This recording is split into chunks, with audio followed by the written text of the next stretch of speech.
अस्सलामुअलैकुम, आदाब। Update news में आपका इस्तकबाल है। मैं हूं सानिया। अब आगे नजर डालेंगे अपडेट पर। बेंगलुरु की तालीमी इदारों के अतराफ में दफा 144 नाफिज। कर्नाटक हुकूमत ने बेंगलुरु के तमाम तालीमी इदारों के अतराफ 200 मीटर के दायरे में दफा 144 को नाफिज कर दिया गया है। शहर में स्कूल्स और कॉलेजेस के करीब किसी भी मुजाहरे की इजाजत नहीं रहेगी।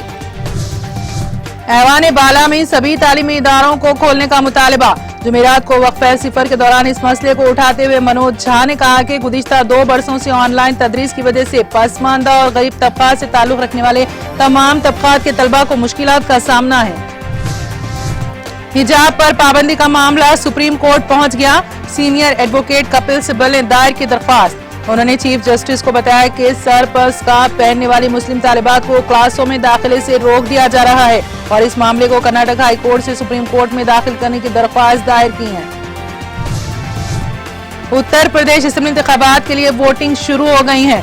मगरबी उत्तर प्रदेश में पहले मरहले की वोटिंग आज हो रही है। उत्तर प्रदेश की 58 सीटों के उम्मीदवारों का फैसला आज राय दहिंदगान करेंगे।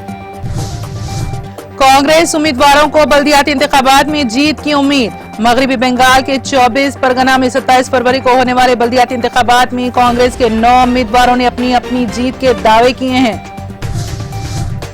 आंध्रा बिल पर वजीर आजम के रिमार्क्स पर ऐवान बाला में टीआरएस का एहतजाज। टीआरएस के केशव राव ने जुमेरात को वक्फे सिफर के दौरान कहा कि उनकी पार्टी ने इस मसले पर वजीर आजम के खिलाफ इस्तेहकाक की खिलाफ वर्जी का नोटिस दिया है। मशीनें खराब होने और पोलिंग सुस्त कराए जाने के इल्जामात। जगह जगह हंगामा। सुबह सर्दी और धुंध के सबब वोटरों ने सुस्ती का मुजाहरा किया, लेकिन इसके बाद में उनमें गर्मजोशी नजर आई। पहले मरहले की वोटिंग के दौरान कई मुकामात पर ईवीएम के खराब होने और कहीं पर वोटरों को धमकाने के इल्जामात आयद किए गए। 3 तलाक और एनआरसी बिल बगैर मुबाहिस के मंजूर। कांग्रेस के सीनियर लीडर व साबिक वजीर मोहम्मद अली शब्बी ने इल्जाम आयद किया कि तेलुगु रियासतों के साथ मरकज की जानिब से नाइंसाफी को छुपाने के लिए वजीर आजम मोदी ने तेलंगाना की तश्कील पर मुतनाज़ बयान देते हुए आवाम की तवज्जो हकीकी मसाइल से मोड़ने की कोशिश की है। आईपीएल 2022 के आगाज में कई अहम खिलाड़ी दस्तयाब नहीं होंगे। ऑस्ट्रेलिया और जनूबी अफ्रीका के कई अहम खिलाड़ी मुमकिन तौर पर आईपीएल 2022 के इब्तदाई हिस्से से महरूम हो सकते हैं। इसका दौरानिया 10 से लेकर 2 हफ्तों तक हो सकता है।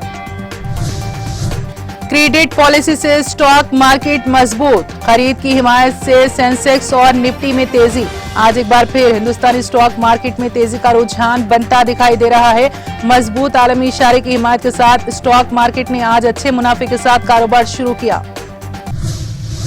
और अब इसी के साथ अपडेट्स न्यूज यहीं पर खत्म होती हैं। आप देखते रहिए टीटीवी। अब इजाजत दीजिए। खुदा हाफिज।